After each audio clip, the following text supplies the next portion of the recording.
ह्या IVF डेच्या निमित्ताने मला तुमच्या सर्वांशी थोडं बोलायचं आहे। जर तुम्ही IVF करत असाल तर फर्स्ट थिंग जे तुम्ही करायला पाहिजे ती आहे तुम्ही स्वतःवर अभिमान बाळगा। Yes, you feel proud about yourself. ह्याचं कारण आहे की सर्वांना IVF झेपत नाही हो। IVF करणारे फीमेल्स आहे त्यांना मी मानते, त्यांच्या जिद्दीला सलाम आहे।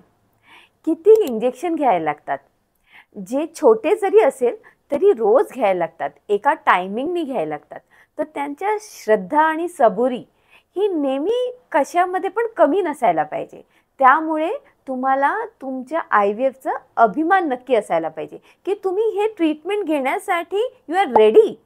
बिकॉज कितीदा असे पेशंट्स असतात ज्यांना IVF करायचं असतं पण करू शकत नाही। त्यामुळे जर तुम्ही IVF करताय तो you should be feeling proud of yourself.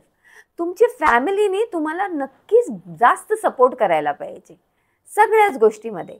जेवणाच्या हिशोबाने तुमचं mental support is very important, because अशा टाईमला तुम्हाला सर्वात जास्त जी गरज असते तर फॅमिली सपोर्टची आहे। त्यामुळे मला असं वाटतं the couple who are doing IVF they should feel proud for themselves, because IVF is not an easy cup. But at the same time जसं जसं टाईम पुढे जात आहे तसं तसं आपल्याला कळतं आहे की IVF ही सोपी क्रिया आहे, मात्र टेक्निकल आहे।